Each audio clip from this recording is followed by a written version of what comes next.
One of the most frequently asked questions I get is what's in my watch collection. So today I want to present to you my updated state of the collection. So let's get right into it.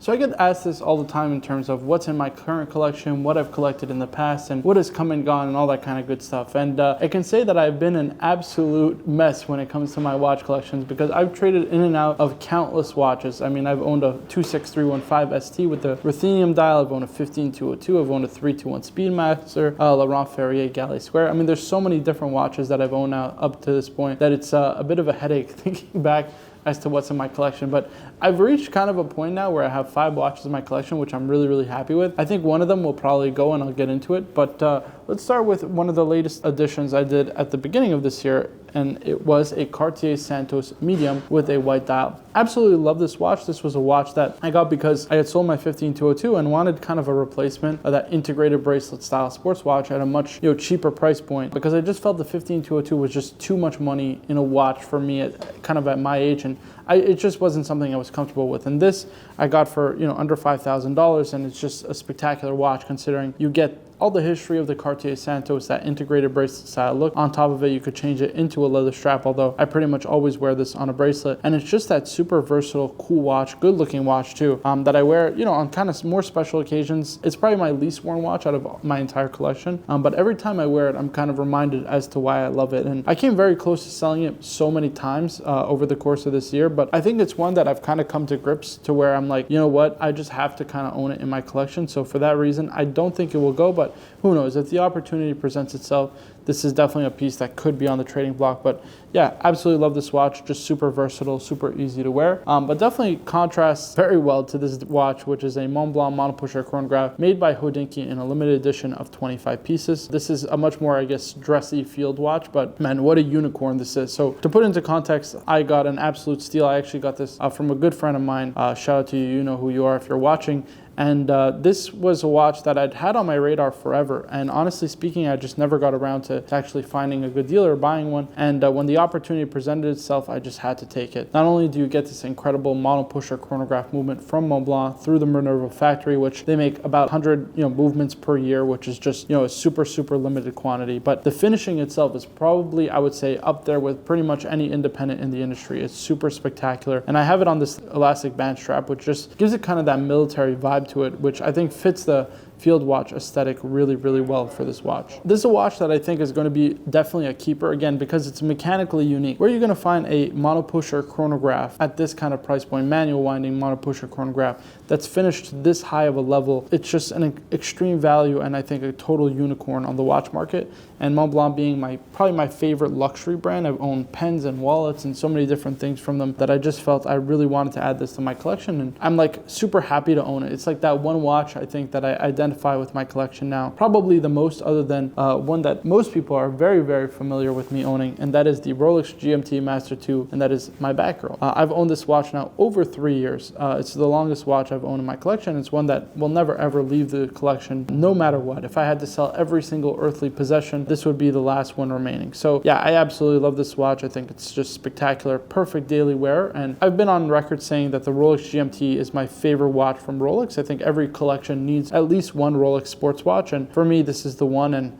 the story behind it is just spectacular. I know many people know about it, some don't. You can always find it. It's out there on YouTube if you're really interested, or I can always let you know down in the comments. But this is kind of a symbol of the incredible friendships, the incredible memories that I've made through this hobby that is watch collecting, and it's symbolized really through this watch. And I have to pinch myself every single time I wear it because it's just an awesome, awesome watch, and I'm so, so grateful to own it. And yeah, it's probably my favorite watch in my collection and the one I'd probably wear the most by far. Next up is another one of my favorites, and it is a Casio GShock. This is the Mr. G. I believe it is the reference B5000 if I'm not mistaken, but totally could be wrong. But it's got this amazing blacked out look with this kind of proprietary titanium bezel, but it's like a mix that makes it super scratch resistant, and it's just this awesome looking G-Shock. For those who know me, it's a bit weird for me not only to have a G-Shock but also a quartz watch, because for a long time I was not a big fan of quartz watches, and I love G-Shock, but unfortunately all their watches kind of fit me a little bit weirdly. So like the square ones on a rubber strap, the rubber strap was always too long and I hated hated that look. And the round kind of G-Shocks are just way too big for my wrist, unfortunately. But when a friend of mine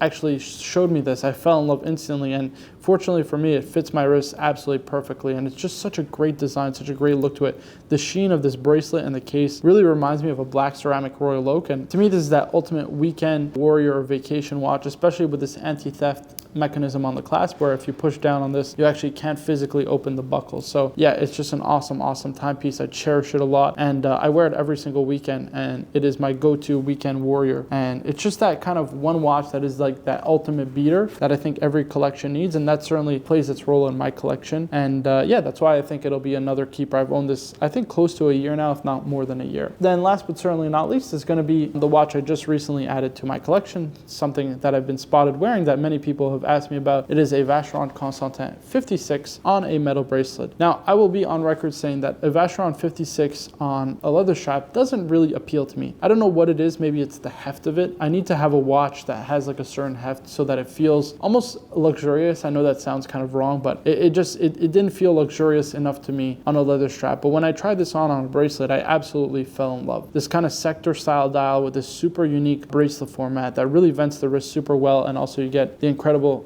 micro adjustments in the clasp itself. I know this doesn't have a Geneva seal, but to be completely honest with you, that doesn't really bother me. You know, one thing that I've mentioned to people, you know, who have asked me, you know, does it bother you, is Vashon Constant, for those who don't know, used off-the-shelf, you know, Gerard Perregaux and JLC movements throughout their history up until about 10 years ago. This is a watch brand that is, what, 200 plus years old, and they're still considered by the watch community as being part of the Holy Trinity, right? So if watch movements isn't something that they're necessarily known for, it's got to be something else that they hang their hat on that they really get credit for in the watch industry. And I think it has to come to do with, you know, bracelet making, case making, dial making, all that kind of good stuff that I think epitomizes Vashon Constant watches. And, you know, the modern timepieces also have that movement know-how, which is amazing, but I think not having it in this watch definitely doesn't detract from just how good it is. So this is my collection as it stands. I could tell you I've made a ton of mistakes. There's so many watches that have come and gone from my collection, like I mentioned earlier. There's a ton that I still want to own and that I still want to kind of appreciate. I almost sold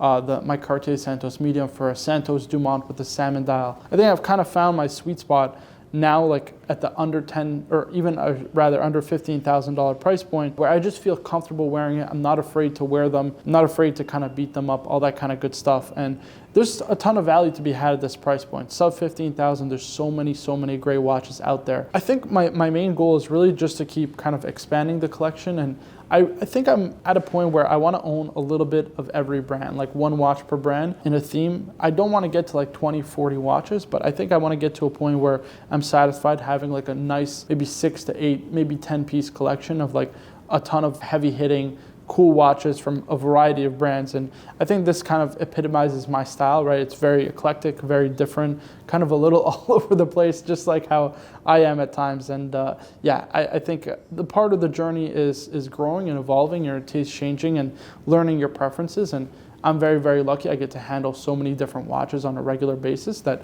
a lot of you guys don't. And that's always what I recommend. You know, when people tell me, what do you recommend, you know, as my next watch? Well, I always recommend first and foremost, you know, do your research, find out that watch, but always go and try things out in person. Sometimes, you know, brands will surprise you. You'll put a watch on that you thought you would hate, and then you try it on in person and it surprises the crap out of you, and you say, you know what, I gotta have this at some point in my collection, or it's gonna be the next watch that I own. I mean, I can tell you it happened with the Vashon 56 for me. It wasn't a watch that was ever on my radar, and then, you know, tried this on bracelet and was totally sold. And you know what, I basically had it within a couple of days in my collection. It was just a matter of figuring things out and moving some things around. So yeah, that's kind of where I'm at in my collection. But yeah, let me know what you guys think down in the comments below. I would love to hear your feedback, what you think of my collection. Where do you think I should take it? What should I add next? I think if I think about it now, for now, I think I'm pretty satiated. I don't know if I'm gonna add anything. Maybe I will just trade some things out. Like again, the Santos medium may be a trading piece for something down the line, but for now, I really enjoy where I'm at. Let me know what you think down in the comments. Of course, be sure to like the video if you enjoyed this. Subscribe for more videos like this in the future. It's always a pleasure to see the incredible support that I get here on the Berdines Jewelry YouTube channel. I'm super grateful and super fortunate to have all of your support. So guys, my name is Marco for Berdines Jewelry. If you're ever in Chicago, please be sure to visit the 120 East Oak Street location. That's where I'm at. I would love to meet you guys. And yeah, I'll see you guys in the next video. Take care.